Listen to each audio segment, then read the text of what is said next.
Graveyard Shift Part 1. The Booth. The night tasted like ash and old nicotine. Sandy took a long drag from her joint, the cherry flaring in the dark as she leaned against the cracked plexiglass of the entrance booth. Somewhere behind her, the hulking corpse of the Henniger tobacco processing plant slept in silence, its windows black as rotted teeth. The company had folded years ago. The property changed hands twice. Now it belonged to some rich developer sitting on it until a biotech firm moved in sometime next quarter, whenever the hell that meant. In the meantime, the building sat gutted, locked down, fenced in, and watched. By her. Night shift. 12 hours of nothing. No one in. No one out. Easy money, in theory. Sandy scratched her thigh through the hole in her sweatpants and leaned over the desk. The logbook was blank. Every shift was the same. Arrive late, make a show of looking around, then park her ass in the booth, spark up, and scroll. Only tonight, things felt off. It was the silence. It had weight to it, not peace, pressure. The cameras, 9 of them, were mounted high on the inner corners of the perimeter fence. Every one of them pointed outward. Standard setup for a property that didn't want visitors. Inside the fence line? That was a dead zone. No surveillance. No eyes. Just the black belly of the warehouse and a gravel lot that ate sound like sand eats blood. She took another drag. A memo from the lawyers had been clear. Stay in the booth. Do not leave the fence entrance unless there's fire or immediate threat. If you see something, report it, and stay put. No one should arrive overnight. If anyone does, demand clearance and call us. Sandy didn't care. Half the time she was high. The other half she was passed out in the squeaky plastic chair. She was 3 weeks into this gig, and already she'd hooked up with some tattooed loser who dropped off vending machine snacks in exchange for a quick ride in her backseat. She thought about texting him, or her other regular, or Kev, her boyfriend, just to see if he was still awake. Instead, she pulled her hoodie tighter and lit a cigarette with the end of the joint. Then the smell hit her. It came in slow, like the kind of stench that creeps under doors. Sharp, chemical, sour. Not piss, not garbage, more like melted plastic over meat. She frowned. Set up. The wind outside the booth had picked up, whistling through the tall chain-link fence crowned with razor coils. The floodlights atop the poles cast the gravel yard in pale orange, except for the corners where shadows pooled like standing water. Something buzzed. She looked at monitor 2. The eastern fence line had a shape pressed against it. She squinted. It was blurry, too close to the lens, human height. Not moving. Not trying to climb. Just standing there. Her radio hissed. She grabbed it off the wall hook, but it was just static. Monitor 2 cut out. She swore under her breath and tapped the screen. It flickered back on. The figure was gone. She checked the other angles. Nothing. Just empty road, bare fields, and a long abandoned gas station across the street. No sign of movement. Nothing on the gravel. Not even footprints. She hit the intercom. Whoever's out there, this is private property. You're being recorded. Lie. The speaker crackled. Nothing answered. She reached under the desk and felt for the flashlight. It was there. Cold metal, heavy. She clicked it on. The bulb flickered and buzzed, half dead like everything else in this place. Another smell crept in. Stronger now. It made her eyes water. Bitter, acidic, wrong. She opened the window halfway and stuck her head out.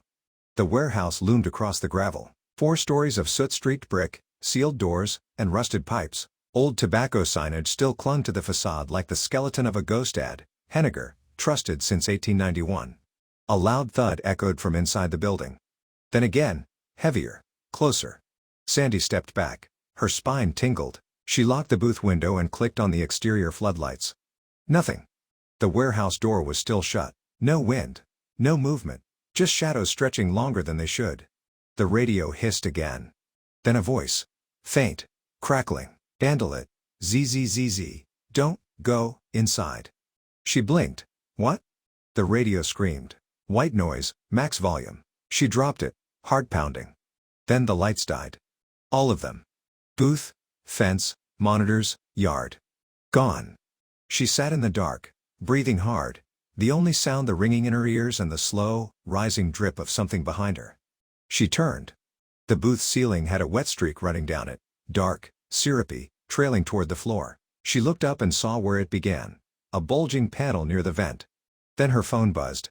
A new message. From a number not in her contacts. Don't look up. Her skin went cold. The flashlight flickered out. And something moved inside the booth, between the door and the monitors. Something that hadn't been there before. Sandy froze. The phone slipped from her hand and landed screen down on the desk. The darkness around her was thick now, tangible. Not just night dark, total, a blackness that felt close, like the booth was underwater and the light above had finally drowned. She stayed still, breath hitching in shallow gulps. Something moved. Not outside. Not on the monitors, inside. A quiet shift of weight, rubber on linoleum, like someone repositioning their foot. She couldn't see them, but they were there. Then the smell came again, burning wires, sweat, and something like vinegar-soaked bandages. She reached blindly for the flashlight. Clicked. Nothing. "Fuck," she whispered, voice barely audible. Another shift behind her. Closer. She bolted for the door, flung it open, and stumbled out into the freezing night. Gravel crunched under her boots as she staggered a few meters toward the fence, twisting around with her phone held out like a weapon. The booth was empty. Lightless. Still. She stared for a long time, chest heaving. Just her imagination. She was high. She always got paranoid when she smoked too much. That, or the mix of leftover cheap rum and that half pill of something Kev's cousin left in her glove box last week. She wasn't even sure what it was. Something bitter. Sandy laughed to herself. "Fucking idiot," she muttered, and turned back toward the booth. And stopped. The booth door had shut behind her. She hadn't closed it. On the plexiglass window, in the condensation from her breath just minutes ago, was a single handprint. Not hers. Larger, long fingers, pressed hard. She blinked, and it was gone. Just a reflection. Just fog and nerves. Nothing more. The monitors blinked back on. All 9 feeds. Crisp. Normal. The eastern fence, the road, the gravel lot. Empty. Except camera 7. Camera 7 showed the inside of the booth. But Sandy was outside. The feed showed her chair, the desk, the logbook, the monitors, the flashlight, still sitting there. And in the far left corner, behind the door, something crouched, not moving, not watching, just there. A shape, vague, human, sort of. Then the feed cut to black. She didn't go back in right away.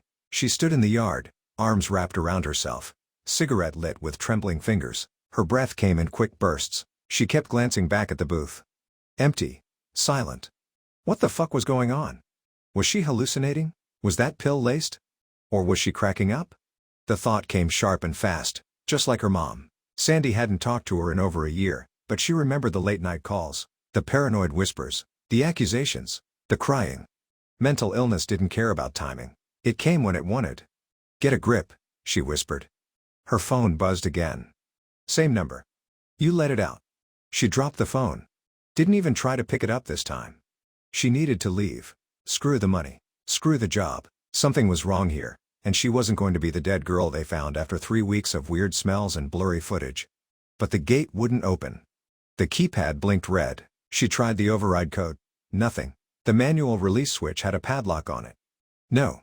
No, no, no," she said, kicking it. The gravel lot felt colder now. Windless. Too still. She checked the street beyond the fence. Empty. Then her phone rang. This time, the number was her own. Not a spoof. Her actual number. Sandy backed up. The booth door was open again. She hadn't touched it. And now, the logbook was sitting outside the booth on the step, open. She didn't want to. Every nerve in her screamed not to. But she stepped forward, slowly. The logbook was blank. Except one line, written in black ink. Shift start, Sandra Reeve, 2000 hours. Last entry, error, already inside. She staggered back. Behind her, something laughed. Not loud, not out in the open. It was a laugh that came from behind her teeth. Like she'd been the one laughing and hadn't noticed. Part 2.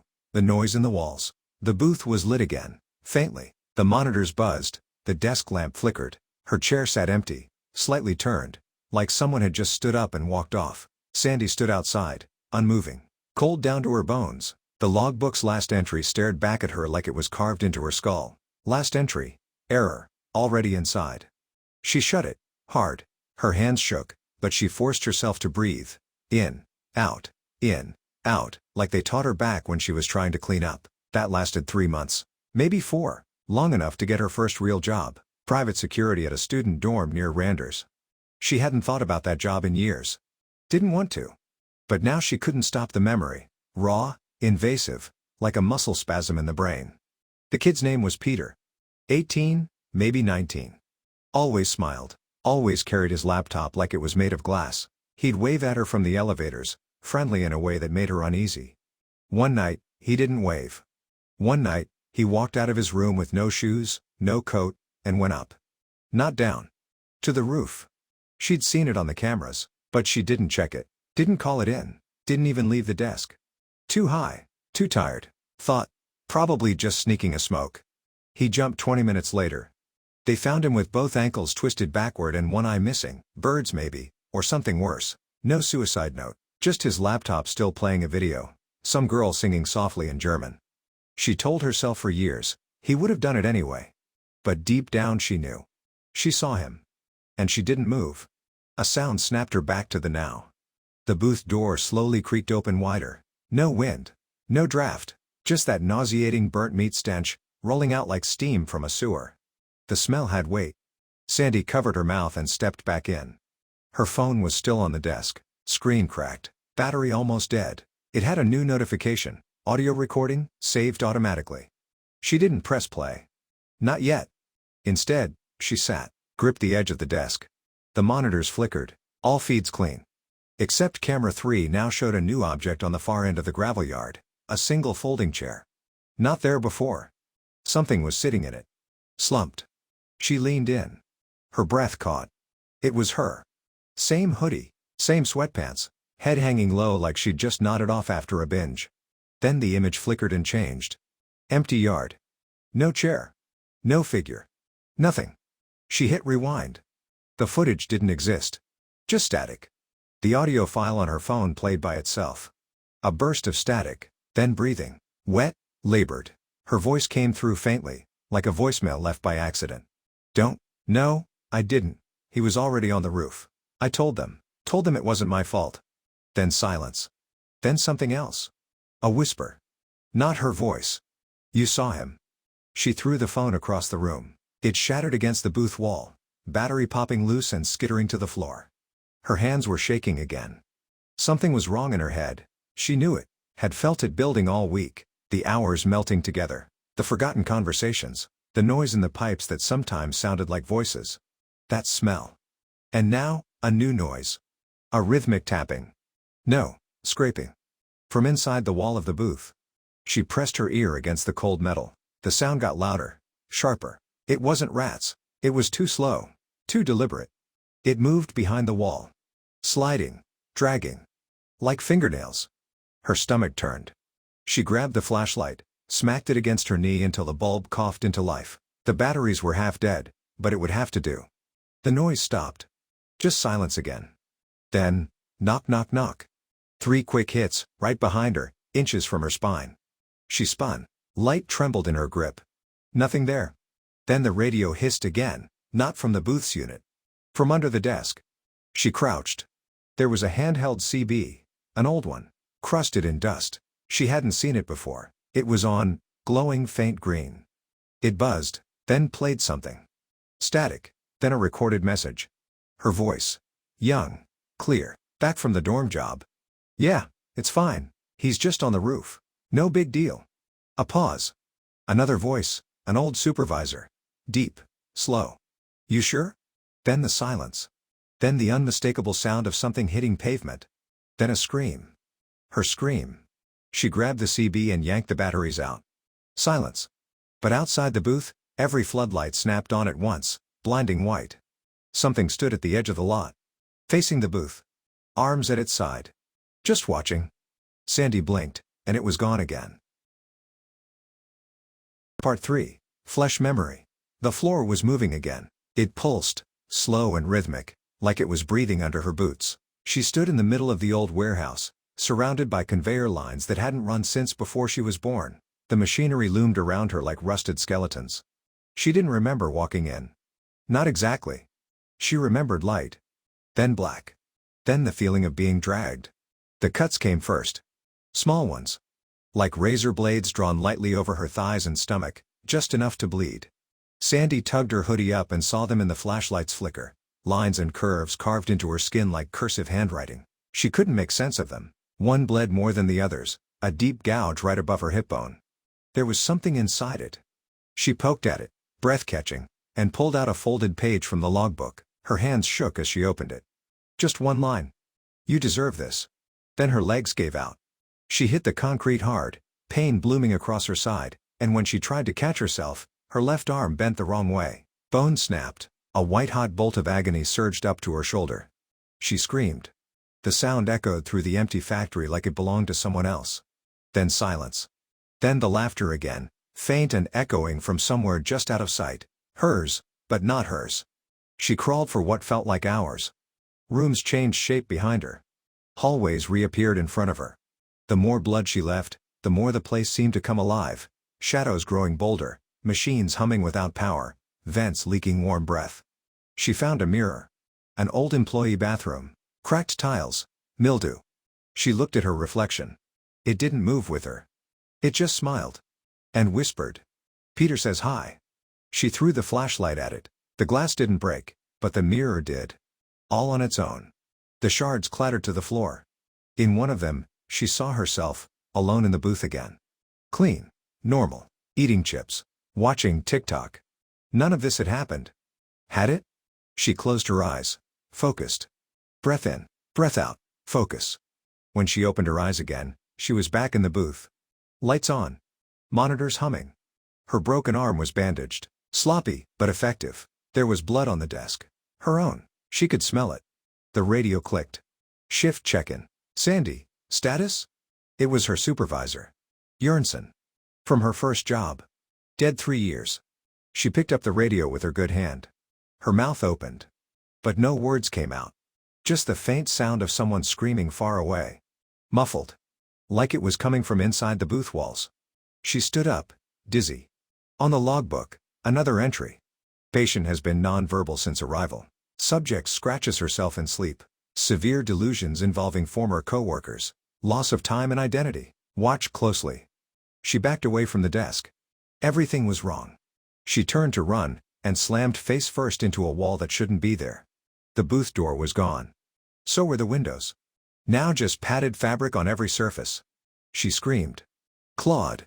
Blood under her nails. The booth lights flickered. Then she saw herself again, outside this time, on monitor 1, pacing back and forth, wearing her security uniform, smoking, eyes sunken and dead. That version of her turned and looked directly into the camera. "I'm not real," it mouthed. Part 4. The door that wasn't there. Sandy sat curled up in the corner of the booth, cradling her broken arm like a dead thing, whispering nonsense to herself. She didn't know how long it had been since she last blinked. Time had stopped meaning anything. Sometimes she was in the warehouse. Sometimes in the booth. Sometimes in the dorm hallway again, staring at Peter's door, watching it slowly open. Watching him walk barefoot to the roof with his laptop like it mattered more than gravity. His face was everywhere now. On the monitors. In the lights. In the mirror she shattered but never really broke. She'd stopped fighting. What was the point? And then the door was back. The booth door. Wide open. A woman stood in it. Tall, blonde, glasses, clipboard. Professional, clinical. Her voice cut cleanly through the static. "Sandra, you've had an episode. But it's over now. We're going to help you. Do you understand?" Sandy just stared. The woman stepped forward. Her heels clicked on the floor like they belonged in a hallway that didn't exist here. "Do you remember your name?" Sandy opened her mouth. The word came slowly. Sticky, like blood clotting. "Peter." The woman blinked. Then nodded. "That's all right. It'll come back." Behind her, the monitor showed a hospital hallway. Empty. Sterile. Buzzing with fluorescent lights and silence. One showed a padded room. A woman was in it. Scratching her legs, whimpering, biting her fingers. It took Sandy too long to realize, that woman was her. The booth wasn't a booth anymore. It never had been. The walls were foam now, padded, yellowing. The monitor was a nurse's station screen. Her uniform was a hospital gown, stained and torn. She looked down at her arm, no bandage, just a thick medical restraint with dried blood where the leather had bitten too hard. Her legs were bleeding from shallow, deliberate scratches. Old patterns. Letters Peter. Help out. She tried to stand. Fell. The woman in glasses was gone. Replaced by a figure in white scrubs and a plastic smile. He leaned in close. His breath smelled like mint and metal. "You've been here the whole time." Final scene, intake note, psychiatric evaluation. Patient, Reeve, Sandra L. Age, 28. Sex, female. Occupation, former private security, terminated 2022. Intake date, January 4, 2025. Observation notes. Patient brought in by municipal police after found wandering barefoot on State Route 26 near the Henniger complex. Clothing torn, multiple self-inflicted wounds, delirious, non-verbal except for repeating he was already on the roof. Police found no signs of break-in or activity at the warehouse. No logs, no electronics, no cameras installed. Henniger has been sealed for redevelopment since 2023. Patient shows advanced signs of dissociative psychosis, hallucinations, and trauma-linked identity fracture. Claims include working a security shift that no longer exists. Repeated mention of deceased student Peter, confirmed suicide case, 2018. Belief that she is being watched by multiple versions of herself. Perception of a booth with cameras and radios, all confirmed hallucinated. Current status: unfit for trial, work, or unsupervised release. Placed under permanent observation at St. Eberhard Forensic Psychiatric Unit. Sedated nightly. Diagnosis: critical dissociative identity collapse. Paranoid schizophrenia. PTSD. Unresolved, untreated. Notes: subject cannot distinguish reality from internal memory constructs. Believes she is still employed. Refers to medical staff as management. Logbook drawings show repeated phrases, bleeding through subconscious trauma event. Prognosis: guarded at best. This is the end of the story. All rights reserved. Copyright 2025. Please remember to subscribe.